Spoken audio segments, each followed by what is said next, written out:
Hello agents, and welcome back to another daily episode of Beginner and Returning Players Guide series, your daily farming guide for Wednesday, February 24th. In this series, I cover a lot, so we got the target loot map, Dark Zone exclusives, as well as named items, highlights for the weekly vendor resets, as well as Cassie, and build and farming suggestions as well. This is Shadow Gaming, and if you're new to the channel or enjoy this video, consider pressing the thumbs up and subscribe buttons below, and if not, go ahead and give it a thumbs down. And definitely hit those bell notifications so you never miss a daily morning video. And comment below if you have any questions or feedback whatsoever, otherwise let's get this video started, agents. Alright agents, so starting off with the Dark Zones and vendor reset highlights, which are in that big bottom left overlay. So Cassie opened this morning and she's got a really close to God roll pair of Fox's Prayer that I definitely recommend picking up. Otherwise, I don't recommend a whole lot for this week's, vendor reset. Maybe the Baker's Dozen at the theater, but that's about it. Now for DZ West, we got Negotiator's Dilemma. While I normally don't recommend farming the Dark Zone unless it's DZ exclusives, I can help you guys out with my double LMG build, which I'll put in the top right now. And that is 4 pieces of Negotiator's Dilemma, the Coyote's Mask, and then a pair of Grupo Sombro gloves running the Pestilence or the Bullet King, and then another LMG, or you can use ARs and SMGs and run some Contractor's gloves or Grupo Sombro gloves. Now over here in DZ South, we got Seska's targeted loot, so that's a Dark Zone exclusive for the Devil's Due backpack with Perfect Clutch. It used to be a really good backpack, I just never really use it anymore, but comment below and let me know if you guys use it and what build you use it on. And then in DZ East, we got Araldo Holdings. I would just wait for this to be targeted loot somewhere else outside of the Dark Zone because there's no Dark Zone exclusive for it. Otherwise, let's check out the North Side and the Invaded Missions. Alright agents, Northside target loot highlights, starting off with the invaded mission. So we got Camp White Oak, Bank Headquarters, DCDHQ, and then the 2 strongholds is Roosevelt Island and Tidal Basin as always. Starting off on the north side with Camp White Oak, we got China Light over here if you guys are looking for that hardwired build that I usually mention that Running Butcher did. If you need a China Light chest piece or something like that, you can definitely farm that today for an explosives build. Otherwise, the next one's Tip of the Spear, Cornell and Ballpark, and I normally never recommend this. It increases specialization weapon damage, and if you are going to use it, I highly recommend using the Survivalist specialization, so you can use the crossbow to strip off armor off of heavies and stuff. And then for Douglas and Harding at the amusement park today, you could farm the Punch Drunk Mask with 20% headshot damage baked into it, which is perfect for an all high-end headshot damage build. And finally, we got MMRs at Manning National Zoo. So the 2 exotics is the Mantis and the Nemesis. The Mantis you could just straight up farm for, it has no restrictions. But for the Nemesis, it does, major restrictions. So I would check out my website, shadowgaming.network. It's in the pinned comment below on a step-by-step guide on how to get the Nemesis. And then of course, the recommended MMRs I would recommend would be the Ekim's Longstick with Perfect Ranger, and then the White Death. Those are the 2 best named items that are MMRs in my opinion. And maybe even the Pinprick, but that's a DZ exclusive. It has Perfect First Blood. And then of course Kinley College is closed, and the summit you pick your own target to lose, so let's go check out the west side now, then east, then New York City last. Alright agents, west side target loot highlights, starting off with hardwired, like I mentioned with the China Light piece. Running Butcher has a great build where it's 4-piece hardwired, a China Light chest piece with glass cannon, or you could use an Unbreakable, and then the Vile Mask. What he does is he runs the Jammer Pulse and the Firefly, or you could use the Bulwark Shield instead of the Firefly, and then it just, the cooldown and everything, it just kind of makes the enemies die really quickly. And then next up we got Rigger at Constitutional Hall. This one's definitely the successor to Hardwired for instant cooldowns. I recommend running, at least 4 pieces of this, and the chest piece is even worth running in my opinion. And it's good for deployable skills, even the turret and drone when you change targets manually, like you lock onto a new target, that gives you the 4-piece bonus, which is, increasing your skill damage by quite a bit. And then next up we got Eclipse Protocol West Atomic Park. Now my favorite fire damage build will be in the top right and bottom left. That is 4 pieces of Eclipse, and then of course the Imperial Dynasty holster and 1 piece of Golan gear. I always run this with the Pyromaniac with the Perfectly Ignited and the Capacitor, and then you also want to run it with the Chem Launcher Firestarter and the Stinger Hive. That thing's great for all content. And then last gear set is Ongoing Directive at DARPA Research Lab. So this one is really good. I got 2 bleed damage builds for you guys that utilize 4 pieces of Ongoing Directive. And the first one's going to be 4-piece ongoing directive, then the Anarchist Cookbook with Perfect Wicked, and the Ridgeway's Pride chess piece if you have it already. And if you don't have the Ridgeway's Pride chess piece, then you can run the alternative version, which is a Vile Mass, 4-piece ongoing directive, and a Badger Tough backpack with Creeping Death talent. You want the Badger Tough backpack because on both of those builds, you want to run the Carnage with Perfect Sadist and the Scorpio Exotic Shotgun. Now moving on to normal targeted loot, let's start off with backpacks at Lincoln Memorial. This is a major highlight for today. Anyone looking for that Memento backpack with kill confirmed or the Acosta's Go bag, you could farm this today quickly. Like this is an 8 or 9 minute mission run, like with my Hunter's Fury build. I always clear this in under 9 minutes on heroic solo, so definitely check this out today if you guys are looking for that Memento and missed it during the season 3 reward track. You can definitely have a really good chance of getting this today. And then next up, we got Overlord of DCDHQ. I highly recommend just going and getting the Snitch, finding him and finding Cassie to buy the Fox's Prayer instead. It comes with 8% damage targets out of cover, which is really good. And the Snitch, you can usually just come over to this area by Jefferson Trade Center and then like fast travel here and then just go over here to this area. And the Snitch is usually like right around here.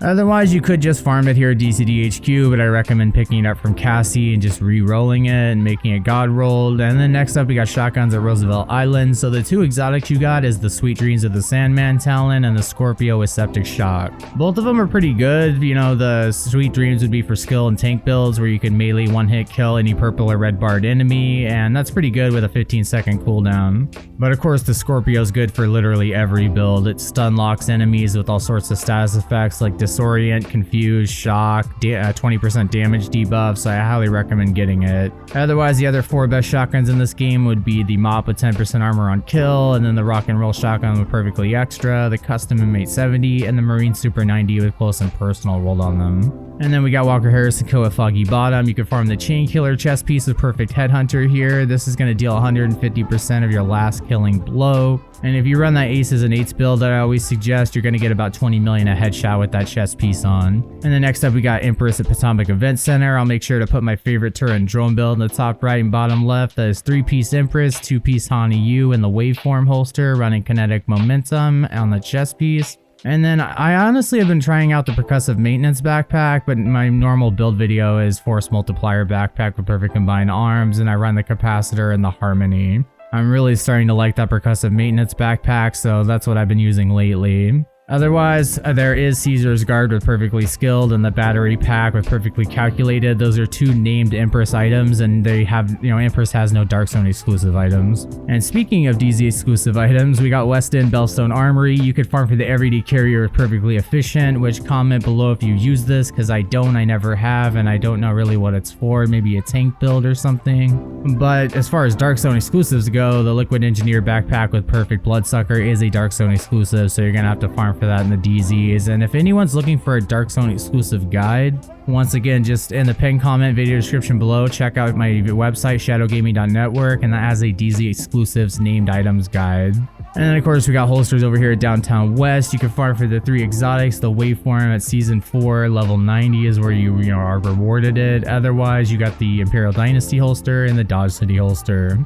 The Dodge City holster is great for pistol damage builds and headshot damage builds, all red DPS, and then Imperial Dynasty is great for that close protocol status effects builds, and then the Waveform is great for that 33% skill damage. So any skill damage build, especially turret and drone. You could also farm for the Forge with 50% extra shield health. That is equivalent to a whole extra skill tier worth of shield health. So if you want to run that instead of the Claws Out, since that one is a DZ exclusive and the Forge is not. And then last but not least, we got ARs at Bank HQ. So besides the Eagle Bearer, which is locked behind the Dark Hours normal difficulty raid, you can get the Chameleon with Adaptive Instincts and the Capacitor with Capacitance. Although with the Capacitor, you need to unlock it first by completing 5 summit challenges on any difficulty. It's very easy. You can get it done within an hour or so I would definitely do that first. And then there's a bunch of named ARs in the bottom left overlay. The Rail Splitter is DZ exclusive. I don't think the other ones are, so definitely check that out. I would definitely recommend the Mechanical Animal, Future Perfection, the Burnout, and the Test Subject. And that's really it for the west side. Let's go check out now what we got on the east side. Alright, agency set, target loot highlights, starting off with aces and eights to judiciary square. So what I always recommend is 3-piece aces and eights, 2 pieces of Araldo holding, of course one being a backpack with vigilance or composure on it, and then the chain killer chest piece. And you want to run, of course, the Mantis as your primary, or you can use the Nemesis. This is a backup for heavy bosses on like Legendary or something. And then, of course, I run Ekim's Long Stick as my secondary. And then next up, we got Future Initiative at Grand Washington Hotel. This is a great healer build, but the chest and backpack are Iron Horse raid exclusive, so keep that in mind when farming for it. And of course, the same goes for Foundry Bulwark. Both of these are chest and backpack Iron Horse raid exclusives. But what you want to do is run a few, like an Alp Summit chest piece with Empathetic Resolve, and then a backpack with Safeguard on it, like Murakami. And that's a great, non-raid exclusive healer build. And then of course, we got Hunter's Fury at American History Museum. I'll put my favorite Hunter's Fury build in the top right. That's 4-piece Hunter's Fury, the Death Grip gloves, Memento backpack, running the Dark Winter, and then the Scorpio and the Orbit with Perfect Finisher. That one is extremely good. I definitely recommend farming for all the pieces to put that together. It's great for solo content on pretty much anything. And then lastly, we got Foundry Bulwark. I already told you the chest and backpack was raid exclusive. So otherwise, I'd recommend the Emperor's Guard knee pads with 1% armor regen and 1 pair of Bellstone Armory for 1% more armor regen. And that's a great non-raid exclusive tank build. For normal targeted loot, let's start off with Honda U at Jefferson Plaza. So this is where you can farm the Force Multiplier backpack with perfect combined arms, giving you 30% skill damage, but for a short, quick 3 seconds, so you always need to be shooting. Now lately I've been running the percussive maintenance, like it lasts for 27 seconds, so it's pretty awesome not to always have to be out shooting to get that 30% skill damage, and I just would rather the 27% for 27 seconds. And then next up, we got gloves at Southwest area. You can find the BTSU data gloves. That's going to grant overcharge to you or any ally at skill tier 6, and is definitely worth it if you have a skill like healer build or damage build. Otherwise, you can farm for the contractor's gloves with 8% damage to armor. So you could do that, or you could just buy them at the clan vendor this week. They're great for any LMG build or if you're stacking damage to armor. And then we got knee pads at Space Admin. So there's 2 exotics, the Sawyers and Ninja Bike, and they're completely different. For the Ninja Bike, it's like for running gun builds, you vault or cover to cover for 25% bonus armor and instantly reloading your weapon. And for Sawyers, you sit still. For every second you sit still, you get 1% weapon damage up to 30%, and the second you move, it starts dropping down by 1% to 0. And then of course you could farm the Fox's Prayer here as well, but like I said, I highly recommend getting it from Cassie today. And then really the few other recommendations I would have is Murakami at Viewpoint Museum. I'm finding skill duration on a turret and drone build to be very, very better than the skill haste, because skill haste just kind of caps out at a certain point. And then we got Massive Federal Triangle, so you got the 2 exotics, the Coyotes mask for DPS builds and the Vile mask for status effects and skill damage builds. And both of those are definitely worth it, In Coyotes mask, only 1 person in the group needs to be wearing it to get the benefit of the crit chance and crit damage from it. And the Vile mask, you can increase the debuff damage by running the Demolitionist specialization. And then we got chest pieces at District Union, so there's 2 exotics, the Tardigrade, which you could just straight up farm for, and the Ridgeway's Pride, you need to complete the project at Summit first. And last but not least, we got Badger Tough at Downtown East. You can farm the 0S chest piece with Perfect Unbreakable. That will repair 100% of your armor, and the cooldown is 55 seconds. And that's really all I recommend for the DC area. Let's lastly go check out what we got in New York City. Alright agents, last but not least, we're over here in New York City, targeted loot highlights. So first off, we got True Patriot at Battery Park. So I'll put my True Patriot build in the top right. That is 4 pieces of True Patriot, a Sokolov chest with Intimidate, and the Memento backpack, running the Lady Death and the Mop. That build is good for basically all content, legendary, solo as well. Now for normal targeted loot, we got Civic Center area Golan gear. That's where we'll get started. You can farm the Anarchist Cookbook with Perfect Wicked. That's going to give you 18% weapon damage for 27 seconds upon applying a status effect, and that's why it's so perfect to go on the ongoing directed bleed damage build. And then of course we got Alp Summit over here at 2 Bridges. So remember, the percussive maintenance or perfect tech support gives you 25% weapon or skill damage for 27 seconds, and that is way more worth it in my opinion than the Force Multiplier. And it's always refreshing because it's upon a skill kill. So on a turret and drone build, your turret and drone are killing everything, And always keep in mind for pistol targeted loot, the TDI card custom pistol and the Orbit with Perfect Finisher, they are DZ exclusive. You cannot farm for them and they will not drop from an NPC right here. And then the last couple we got is Providence Defense of Wall Street. You can farm the Sacrifice, a perfect glass cannon that's amplifying all damage you deal by 30%, and of course it amplifies all incoming damage by 60%, so you become extremely squishy. That's why I prefer Intimidate or Obliterate over it, but some agents prefer glass cannon, so if you like it, definitely run it for sure.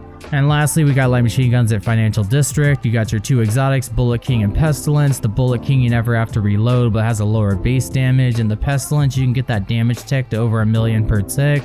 But that of course is based off weapon damage, not status effects. That's a common misconception. So an all red DPS build is what you're gonna need to get that damage tick to over 1,000,000. And then there's a bunch of recommended, named LMGs in the bottom left overlay. The Black Friday is DZ exclusive. I think the Good Times is as well. Otherwise, that's it. Alright agents, well that was it for your daily farming guide for today. I hope you enjoyed the video, and if you did, consider pressing those subscribe and like buttons below, and if not, go ahead and give it a thumbs down. Definitely check out the video description and pinned comment below for links, for my ShadowGaming.network website, which has everything basically, including these videos on the home page. My Shadow Gaming merchandise store, the Discord server, the Shadow Crew clan on all platforms, and a ton of other useful info for you guys. Anyway, take care and be sure to stay tuned for more daily Division 2 content. This is Agent Shadow signing off. I will see you in the next video. Take care, agents.